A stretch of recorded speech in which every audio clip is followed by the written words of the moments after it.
계속 10년까지 가능할까요? 그런 생각들은 좀 안 하셨으면 좋겠고요. 혹시 뭐 앞으로 대출 계획이 있으신 분들이나 오늘 들으신 내용 중에 궁금하신 거 있으시면 질문해 주세요. 없으신가요? 그 말씀하신 대출 중에 네. 그거는 없었는데 이제 현금 서비스들을 많이 현금 이용하시잖아요. 서비스? 네. 그거나 아니면 이제 마이너스 통장도 마이너스 이용하시고 네. 이제 급하게 잠깐 단기자금으로 이용을 할 때는 네. 마이너스 통장이나 현금 서비스 만약에 둘 중에 하나를 해야 된다 그러면 네. 어떤 게 더 나은지 하고요. 마이너스 통장이 났습니다. 그 두 개를 제외하고도 더 괜찮은 방법이 있다면 대출. 네. 대출. 간단하게 잠깐 동안 일시 썼다가 다시 단기자금으로 갚을 소액자금 네, 정도 할 거라면. 대출을 받으시고, 만약에 근로자의 연봉에 따라서 달라지겠지만 근로복지공단에서 만약에 연봉 그 조건은 좀 까다로워요. 거기서도 진행을 하실 수가 있고요. 500만 원까지는 최저금리 작년에 거의 뭐 1%대까지 뭐 가능했었어요. 근로복지공단에서. 근데 만약에 거기서도 조건은 까다롭지만 그런 경우가 있어요. 만약에 병원비가 없어서 내가 갑자기 돈이 필요하다. 그런 것들은 조건이 완화돼가지고 500에서 1000만 원까지는 대출이 진행 가능하세요. 1%대. 조건이 까다롭다고 하는 건 그 사람의 상환 능력을 보는 건가요? 연봉을 아니면? 많이 따져요. 근로복지공단에서. 근데 정말로 수입이 내가 연봉이 한 3천 정도 된다. 근데 내가 얼마 정도 지금 병원비 때문에 내가 돈을 많이 써서 정말 대출이 필요하다. 그런 것들을 증빙만 할 수 있으면 연봉이 넘어도 대출이 진행이 가능하더라고요. 실제로. 병원비가 아니라 그냥 일반 생활자금이요. 생활 자금도 가능한데 그거는 굉장히 조건이 까다로워요. 까다롭다고 하는 조건은 어떤 그거는 거예요? 연봉 기준이 넘으면 받을 수가 없어요. 아, 네. 더 연봉이 작아야 네. 더 쉽게 가능하죠. 너무 잘하고. 그럼 근로복지공단에서 하기 때문에 근로자들을 위한 거고요. 사업자분들은 당연히 진행이 안 되시고 근로자만 가능하시고. 그런 것들도 찾아보면 굉장히 많이 있어요. 햇살론이나 뭐 보금자리 이런 것들도 많이 있는데 실제로 햇살론이 금리가 낮지가 않아요. 저도 그 고객분 대출 진행을 해주면서 깜짝 놀랐는데 보통 10%가 넘어가더라고요. 10%가 넘어가요. 그게 서민들을 위한 대출로 지금 금리 10% 이상을 받는 게 햇살론, 보험자론이 그렇게 진행이 되더라고요. 뭐 또 다른 거 궁금하시나요? 전세자금 대출은 네. 미혼이 받기에 대한 까다로워요. 전세자금 같은 경우는 30세 미만의 단독 세대주는 진행을 할 수가 없고요. 그리고 만약에 30세가 넘어서 내가 솔로일 때 진행도 가능하세요. 2억 미만 85제곱미터 미만 제곱이 가능한 경우에는. 30세 미만 미혼은 그건 단독 세대주는 불가능합니다.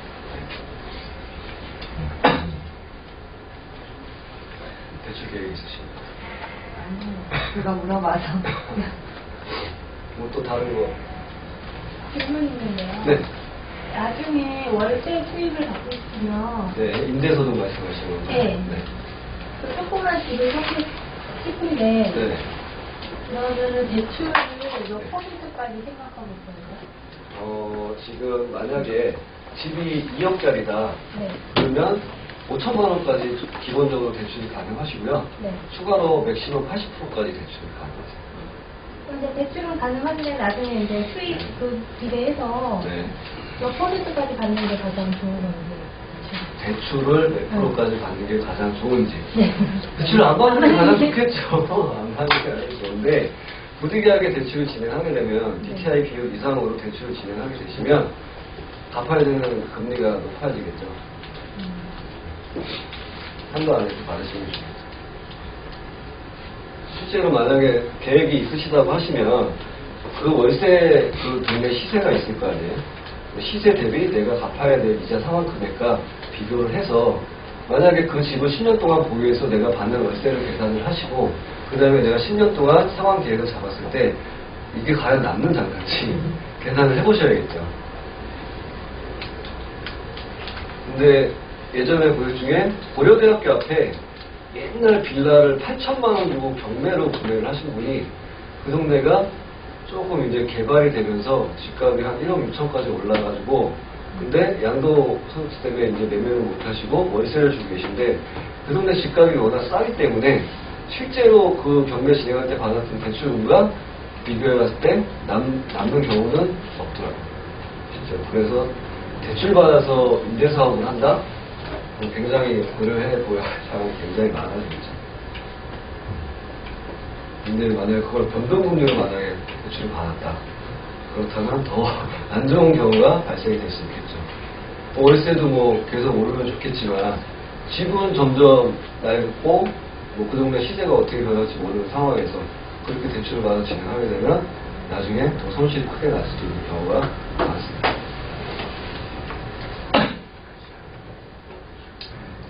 그래서 전세자금 대출을 받을 때 세입자 입장에서는 전세를 들어가는데 모자라면 당연히 대출을 네. 받아야 되겠지만 네. 반대로 집주인 입장에서 네. 들어오는 세입자가 전세자금 대출을 하고 싶다라고 했을 때 네. 집주인이 고민을 해야 되는 부분들이 있나요?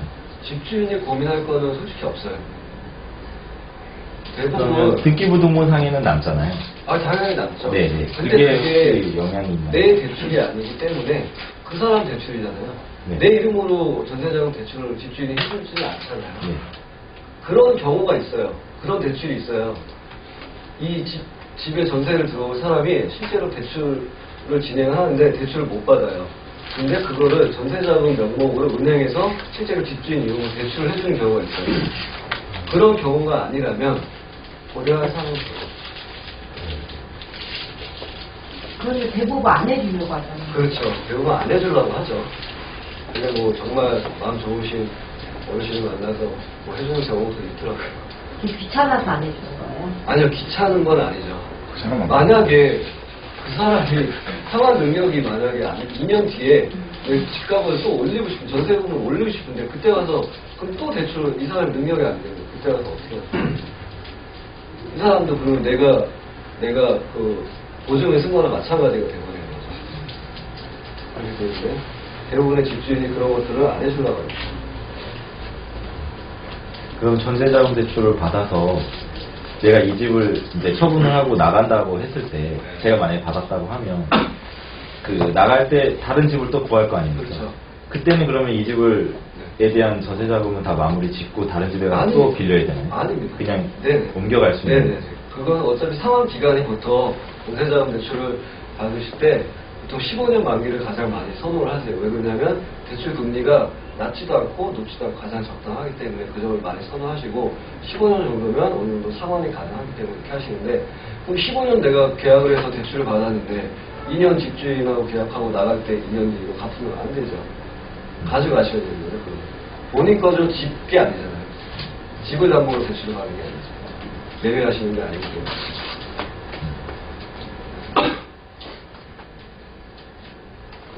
또 질문 없으신가요? 한 가지만 더. 네네. 전세를 하거나 어쨌든 매매를 하거나 할 때 네. 본인이 자금이 충분히 있는 상황에서 네. 다 투입을 해서 이자 없이 그냥 대출금 없이 네. 매매나 전세를 하는 게 나을까요? 아니면 어느 정도의 부채는 끼고 하는 게 나을까요? 제가 아까도 말씀드렸지만 대출을 웬만하면 진행을 안 하시는 게 가장 좋겠죠. 왜냐하면 부채를 어느 정도 들고 있다는 건 부득이하게. 본인의 여유자금 네. 다른 데 돌릴 수도 있다는 네. 얘기지만 아까 말씀하신 네. 대로 이제 이율이 얼마나 나느냐 맞죠. 예, 그걸 그런 가지고 경우에 가야 정말 아까 말씀드렸지만 내 세계 최초 마련 주택같이 이번에 디딤돌로 이름이 변경이 됐지만 그런 것들을 2.9% 15년 만기로 상환 대출을 받았다. 그런 것들은 어느 정도는 생각을 좀 고려를 하셔야겠지만 그 이외의 것들은 고려하시면 안 되겠죠. 실제로 집을 매매를 하시면 주택담보대출을 진행을 하실 수가 있어요.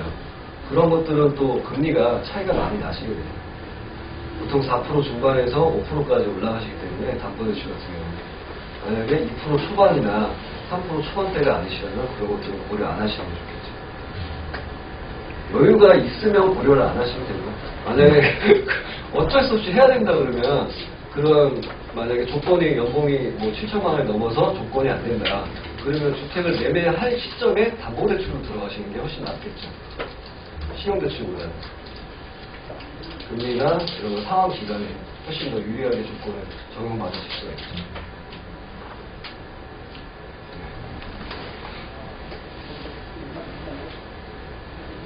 가져가시나요?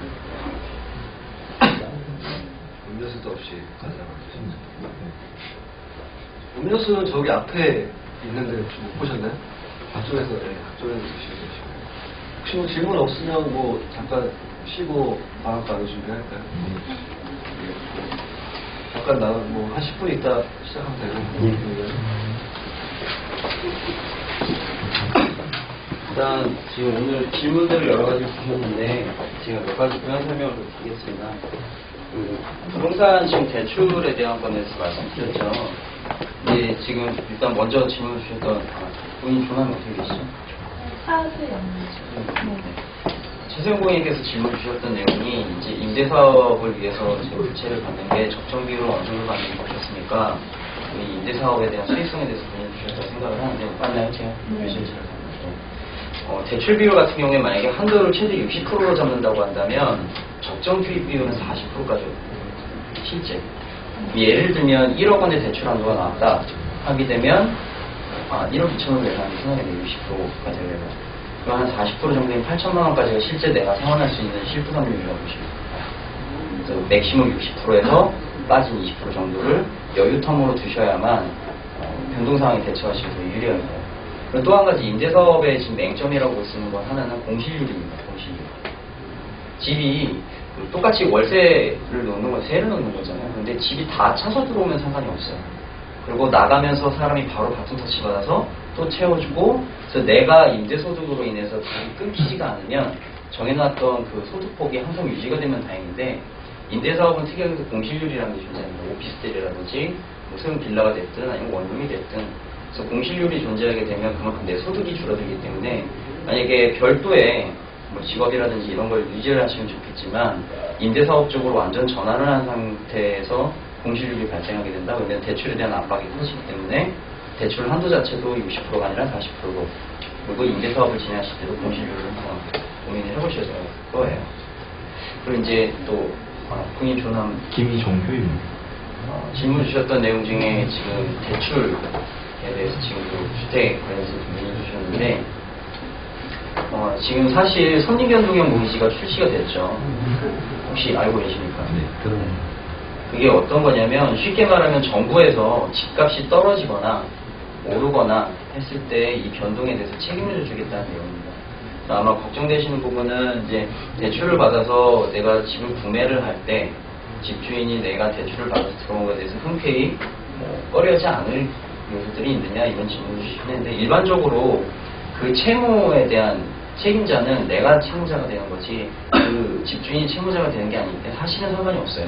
그리고 최근 같은 경우 이제 실제 사례를 더 한 가지 말씀을 드리면 집주인들이 보통 요즘에는 다 집이 안 나가는 상황이기 때문에 누가 됐든지 간에 누가 자기한테 필요가 없는 상황에서 매매가 됐든 전세가 됐든 들어오는 거에 대해서 이렇게 반대를 하는 상황은 거의 없습니다. 요즘에. 그래서 조금 더 거래하시기는 수월하다고 보시면 될 텐데 지금 문제는 말씀드렸던 대로 집을 전세로 들어가시는 건 상관이 없어요. 금융상품으로 보면 지난 시간에 말씀드리긴 했지만 전세를 상품으로 본다면 원금 보장형이 되시는 거고 매매를 보시게 되면 투자가 되시는 겁니다. 근데 이게 목적에 따라서 바잉이라든지 리빙에 대해서 나뉘게 되는데 만약에 내가 대출을 받아서 집을 사고 다시 이사를 가던가 혹은 대출 상환에 대한 이 부담이 지워진 상황이라고 한다면 집값이 떨어지거나 오는 거에 대해서 리스크가 생기는 것이고 그렇죠. 대출은 어쨌든 내가 받아서 채무 금액은 상환 금액은 정해져 버린 상황인데 집을 이사를 가는 와중에 집값이 떨어졌다 하게 되면 그걸 갖다가 지금 박근혜 정부에서 하우스푸어라고 얘기를 하는 거거든요. 네. 그래서 그런 부분에 대한 리스크가 없는 게 현재 선익연동형 모기지로 출시가 되어 있는 상태인데 실제 실수요층은 거의 전체 국민 대상으로 봤을 때 1%밖에 안 된다고 합니다. 굉장히 까다로운 조건 그리고 소수 지금 지난번에 1차 대상이 5,000명인가밖에 선정이 안 됐다고 해요. 그래서 그게 사실 그렇게 어렵기 때문에 뭐 추가적으로 이제 그 혜택이나 대상층으로 확대한다고는 얘기는 했어요. 근데 그것도 정부의 예산이 허락할 때 얘기인 거지 좀 사실상 어렵지 않나 생각을 하고 박근혜 정부도 이거를 알고 있기 때문에 실제 이 채권 담보 만기 기한을 30년을 잡았습니다. 지금 무슨 말이냐면 지금은 내가 처리를 해줄 테니 대신 내 임기 내에는 책임을 안 지겠다는 뜻입니다. 언젠간 이것도 도화선이 돼서 폭탄이 돼서 돌아올 수 있다는 걸 감안을 하셔야 됩니다. 이 지금 고민 중이시라고 한다. 또 추가적인 궁금하신 부분이나 요청 다 있으시면 다음 시간은 제가 직접 강의를 할 겁니다. 이때 끝나고 또 추가 질문 좀 하는 걸로 하도록 하고요. 다음 세미나